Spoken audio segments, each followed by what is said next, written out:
Thank you for tuning in for this week's Klesis Weekly. And Klesis, if you didn't know, is a Christian fellowship, and we're made of UC Berkeley students and alumni. And I'm Nathan. I'm an alumni mentor at Klesis. And if it's your first time here, we're super excited to have you. Klesis Weekly is Wednesdays at 8 p.m. And it's where we get to tackle some hard issues and questions and share a little bit of our own Christian worldview. And I'm really excited tonight. We have Sara and Emma, and they're going to discuss moral questions that have arisen as a result of the COVID-19 pandemic. And this is a really great segue. It's a good follow-up from our last topic that we covered in Klesis Weekly, talking about moral truth. And that's all from me. I'll go ahead and kick it off to Sara and Emma. Hi, everyone. Thank you for joining today.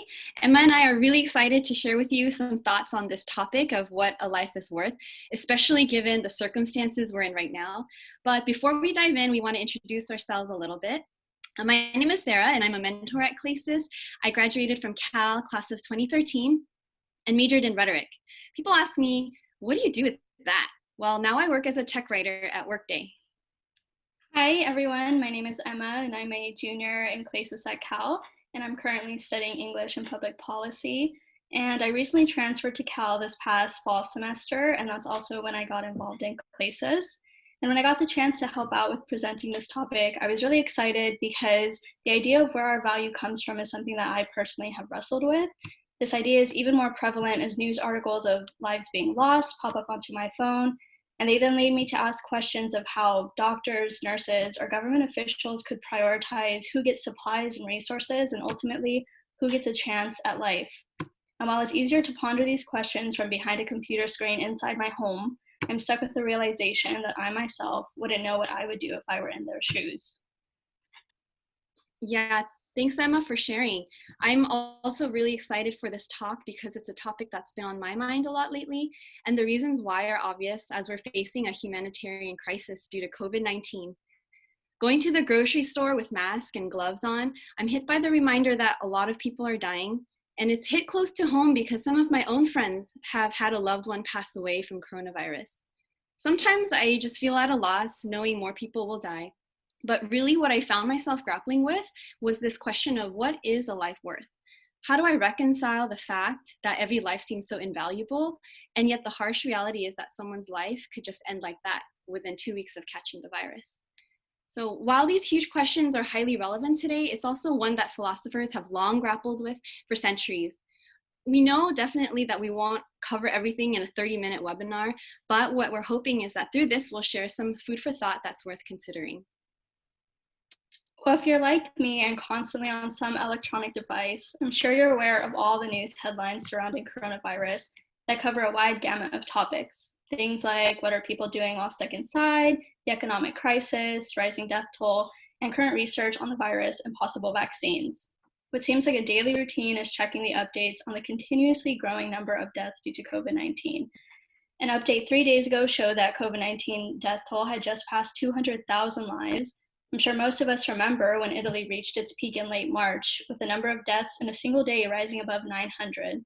And closer to home, seeing New York's death toll rise to 16,599, making up 34% of the deaths in the US, which in total has exceeded 55,000 deaths.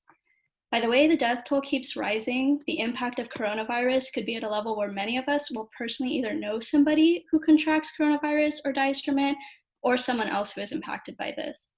To say the least, we're facing an unprecedented crisis, and it's race against time to flatten the curve to prevent any more lives lost. And let's just consider what's been our response to all this. These numbers and the threat of more deaths have propelled our government and local leaders to make unprecedented decisions to shut down the economy and stop all normal activity as we know it. And just to name a few of these decisions, governments are redirecting huge amounts of funds to protect the at-risk populations.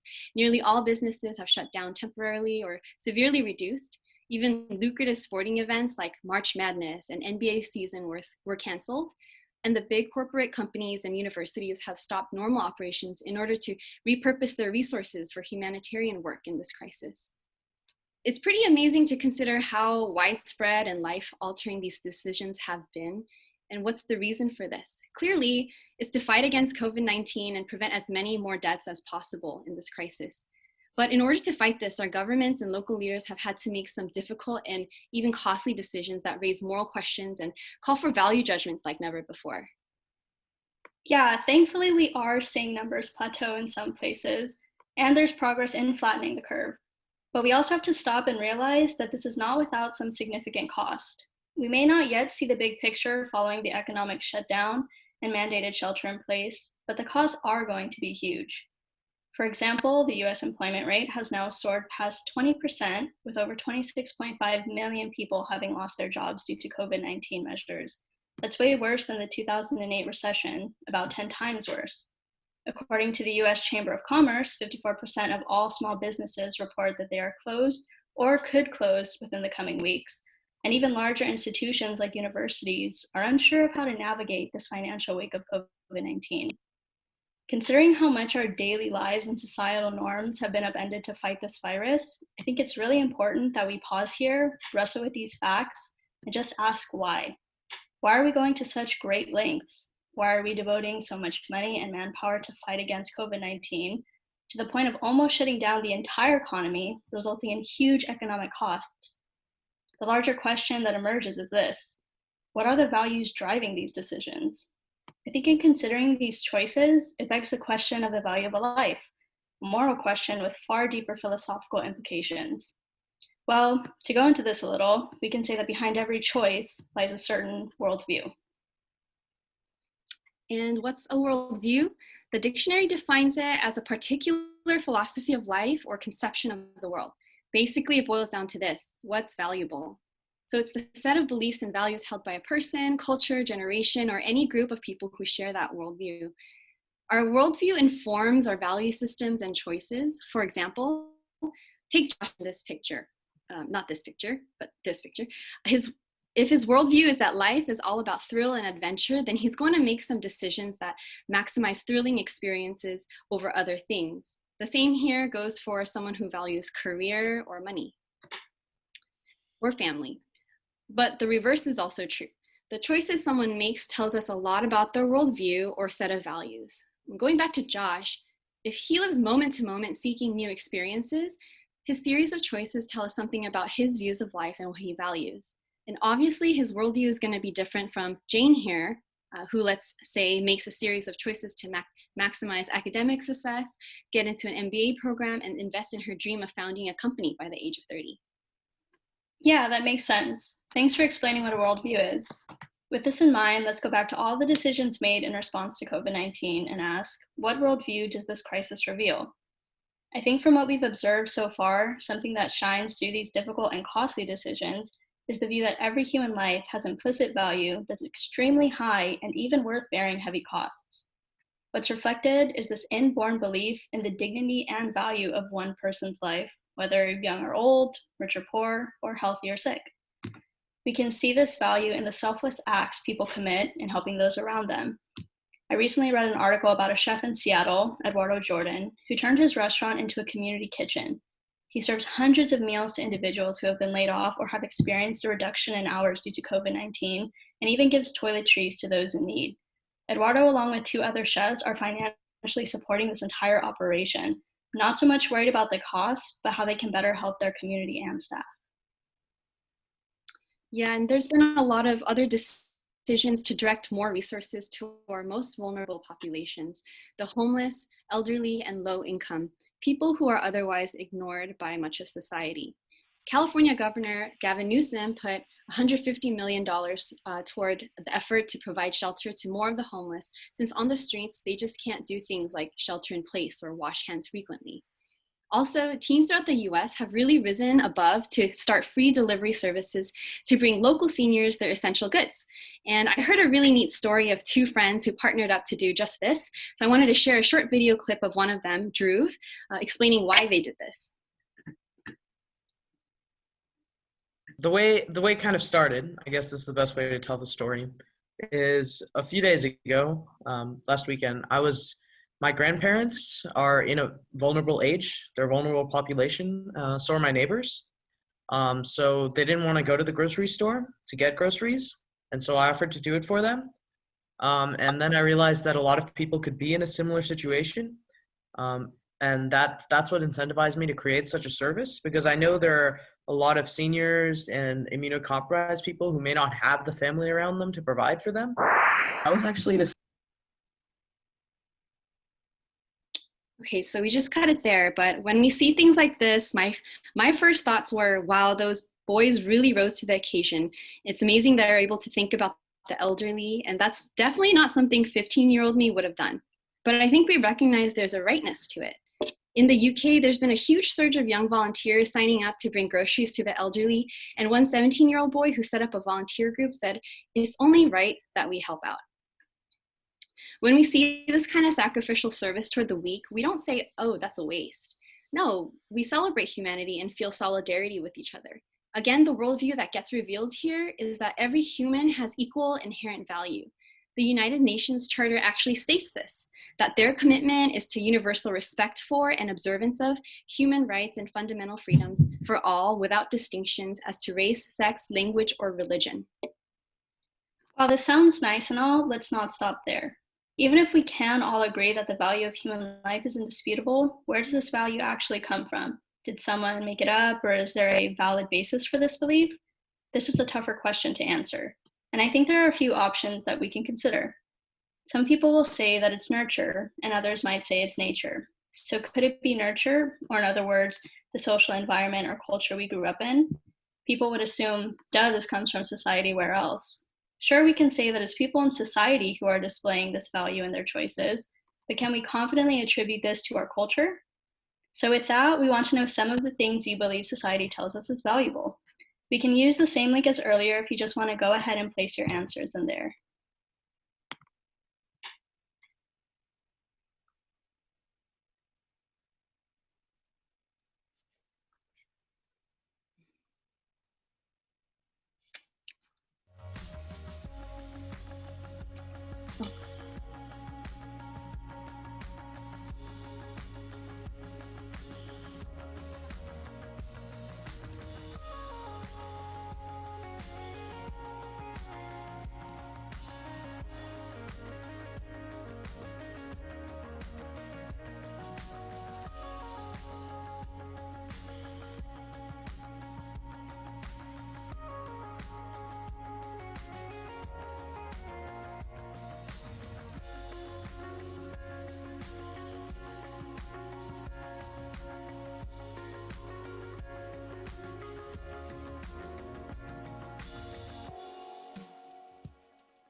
Yeah, those are all really good examples of things society tells us we should value. But when we think about something like the inherent value of every life in our culture, I would say there isn't strong evidence that we can attribute this to our culture. If you look at what values our current society upholds, I would argue that many of the decisions being made in response to the crisis are at odds with the values that society typically celebrates. Consider for a minute, and we see that our culture doesn't give much recognition of the inherent worth of an individual as something of high value, but instead it values individuals based on their output, what kind of contributions they can make to society. I myself have fallen prey to this way of thinking, and at times find it very hard to get out of. My worth was very much set in the different things I could accomplish or the talents I exhibited. I relied heavily on others' perspectives of me, and if I could just look composed and capable in front of them or seen as powerful and beautiful, then I could obtain some value in this world. And if I couldn't, then it meant I wasn't valuable or unique. Our culture honors the exceptional, beautiful, talented, and influential. Forbes magazine is constantly featuring people under the categories of the world's most powerful person or innovative companies, 30 under 30, the brightest young, promising entrepreneurs. Sports and entertainment industries hand out multi-million-dollar contracts to athletes and actors all the time. And most of our workplaces do the same too. At least in the Bay Area, it's pretty common for companies to offer six-figure salary jobs to college new grads, favoring the tech-savvy youth over the older. At the same time, take a look at the shadows of society, and you see a huge disparity in the conditions of our most vulnerable populations. Consider the growing homeless population. Last year, a study done by the US Department of Housing and Urban Development found that over 560,000 people experience homelessness on a given night. Or consider the elderly population. The elderly living in senior homes are largely forgotten and often don't have family close by or any visitors throughout the year. This is definitely not to say that acts of altruism and sacrificial service never happened prior to COVID-19. That would be totally false to say. But it is to say that given what we observe, it's really hard to build a strong argument that the inherent value of every human life is one that our society or culture has pioneered. So where else could this come from? This strong sense to advocate for the weaker, that their lives matter and are worth protecting. Okay, so then if it's not nurture, what about nature? Let's consider if it makes sense to conclude that these values come from biological factors. Some argue that all our moral values are a product of human evolution because they've helped humans towards the ultimate goal of reproduction and survival. So did we evolve with our instinct to preserve the weak in society? The problem with this is that the current theory of evolution, or Darwinism, states that the evolution of life forms, including human life, has been guided by the natural selection process. The whole idea behind the natural selection process is that those with the best fitted traits will survive to pass them on to their offspring, while those without don't. So the weaker eventually get selected out and the best fitted to survive. In the evolutionary perspective, there are no grounds for things like the inherent value of one's life or the instinct to preserve the weak, because our existence is guided by nothing more than survival of the fittest. With this worldview, we come to the troubling conclusion that the weak provide no utility from an evolutionary perspective, so that their lives should be worthless and filtered out. And in light of coronavirus, there's been conversations around the decision of when to open up the economy and what moral implications there are. Should we keep it shut down to save more lives now, particularly the older ones, or save the economy now and preserve people's livelihoods down the line? It's not such a simple decision, and people are grappling with the dilemma of whether the trade-off for saving the lives of the vulnerable is worth it. But one point of view in the discussion is that lives of the elderly are not as worth saving as the livelihood of younger people. Peter Singer, he's an Australian moral philosopher. He actually said on record that in our cost-benefit analysis, we should count years, not lives. Since, for example, an 80-year-old grandpa we save now, statistically speaking, will only have an expected 5 to 10 more years to live if all goes well. So we should value the lives of people who have more years to live over this grandpa. Singer has also argued that the lives of those born with severe disabilities don't have equal value to be considered normal human beings, and therefore their lives are not worth living and even acceptable to euthanize. And we actually saw this play out in Italy. At one point, the hospitals there were so overwhelmed with patients, but not enough ventilators that the doctors had to triage patients. They ended up giving ventilators to the younger, healthier patients and withholding them from older, sicker adults. What's really telling is how hospitals elsewhere responded. A lot of hospitals responded by taking action to acquire more ventilators and establish guidelines on how to distribute medical supplies so that doctors would never have to make that kind of decision. Dr. Pagel, a British researcher, said this: "There are arguments about valuing the young over the old that I'm personally very uncomfortable with. Where's your threshold? Is a 20-year-old really more valuable than a 50-year-old? Or are 50-year-olds actually more useful for your economy because they have experience and skills that 20-year-olds don't have?" If you follow Peter Singer's line of thought, what happened in Italy makes sense. Definitely, there'd be no survival advantage to choices to redistribute precious resources away from the stronger, younger, more functional in order to keep the weak alive.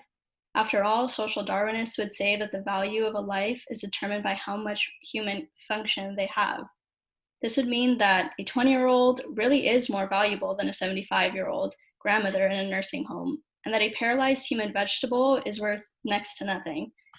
In this schema of things, it makes no sense for young, healthy medical professionals to answer the New York governor's call to come and relieve healthcare workers at the risk of their own health and safety. So then, why are doctors responding to this call? If we go back to moments in history, there are similar social Darwinistic beliefs that motivated the Holocaust and virtually every other genocide, as it gave permission to deem certain groups of people as inferior, subhuman, and extinguishable. The Holocaust, for example, was motivated by Nazi ideology that viewed Germans as the ideal and superior race, and Jews as a threat to Germany's very survival. But we're outraged by this because this goes directly against our instinctual recognition that every life is valuable.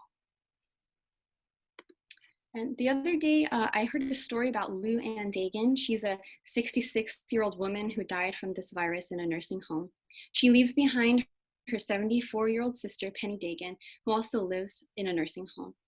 They weren't able to visit each other, so they kept in touch through video calls.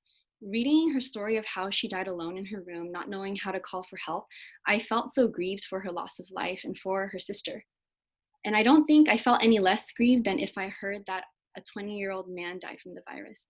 Sure, that's more shocking, but there's the same palpable sense of tragedy I felt for Lou Ann. And okay, so I know now you've heard a lot, so let's just pause and recap. The question we're asking is this: where does inherent value of human life, regardless of social function or utility, come from? And we discussed when we look to nurture, we see it doesn't necessarily come from the value system espoused by our social environment. And when we look to nature, we see that all of life is guided by survival of the fittest. And then we run into problems trying to explain this idea of inherent worth. So you can say that our search for a true basis for the inherent value of a life leads us to look elsewhere, outside of nature, outside of nurture, but where else could we look? Perhaps there's a source other than these options. And I want to ask, what do you think that could be? There's a lot of perspectives on this, and so I want to encourage you to keep thinking about it. Personally, I've come to see that the Christian perspective offers a viable answer to this question, not just because I'm a Christian, but because after grappling with what Christianity says, I think it makes the most sense of why we believe in the dignity and value of every life. So we want to pose the idea that perhaps to explain this, it makes sense to consider a transcendent source, or something outside of nature and nurture. The Christian perspective is that there is a transcendent reality, that there's more to life than just mere physical existence, and that this provides the basis for the fundamental worth of a human life. Christians believe that God, a rational, loving, personal being, created the universe and established things like meaning, purpose, and value. Many renowned atheist philosophers like Nietzsche, Russell, and Sartre argue that if God doesn't exist, then life is ultimately absurd without purpose or value. But the Christian worldview is that God created man with a soul and an inherent worth, and because of that, there's a reality beyond physical existence of atoms and chemical reactions. You can see in the Bible, Genesis 1:27-28 says this: "So God created man in his own image, in the image of God he created him. Male and female he created them. And God blessed them, and God said to them, 'Be fruitful and multiply, fill the earth and subdue it, and have dominion over the fish of the sea and over the birds of the heavens and over every living thing that moves on the earth.'" Here we can see that the image of God is given to human beings in a way that sets us apart from other arrangements of atoms like rocks, trees, or animals. We're given a conscience, free will, rationality, purpose, value, and the abilities to relate, perceive, and love. Because we're created in the image of God, we have inherent worth. From the Christian perspective, the reality of human dignity is something indisputable and established by God. And so there is a basis for why we believe every life matters. On that note, I wanted to share a really hopeful story. It's the story of a 90-year-old woman, Geneva Woods, who recently survived coronavirus. She initially moved into the nursing facility in Seattle after a big stroke left her unable to walk or talk. I think her story is pretty amazing because she actually fought to regain her abilities and was on her road to recovery before she contracted coronavirus. So you can imagine her family was devastated when they found out that she tested positive. But just as things got really bad and no one expected her to make it, she started to recover, and in March, the doctors declared her coronavirus free. Wow, when I read that, I could imagine the family was in tears of joy. So why do we celebrate over stories like this? We'd like to suggest that the Christian worldview not only sheds light on these moral questions, but actually offers a compelling explanation, because it says that all human beings are souls with an inherent value that doesn't fade with age, deteriorating health, or depreciating utility. If these values of the Christian worldview seem similar to how you think or feel, then we definitely encourage you to delve deeper and take some time to consider, investigate, and even ask questions to learn more. And if you're unsure about where you lie, we want to challenge you to look over your actions and choices and see what they could reveal about your own worldview. So that's all we have for you guys tonight. Thank you so much for taking the time to listen to our perspective. We'd love to hear yours and hope that this talk sparks some good thoughts to keep in mind as you process all that's going on these days. Thank you. Thanks, guys. Really appreciate it. Thank you, Sarah and Emma. I personally hadn't thought much about where these values are coming from for all the efforts that we're making to save and preserve life during this time. So if you guys joined a little bit late and missed any part of the talk, we're going to be uploading the video and on our YouTube channel, which is Klesis Berkeley. And for next week, we're exploring another exciting topic. We're kind of continuing the thought that Sara and Emma posed at the end of this talk, and we're exploring the Christian worldview. And so we're going to be talking about 3 reasons why any spiritual quest should start with Christianity out of all the different spiritualities and religions out there. And you can check out that more. It'll be next Wednesday from 8 to 9 p.m. You can check out on our website, berkeley.klesis.org for more information. Thank you guys so much for joining tonight, and we'll see you next week.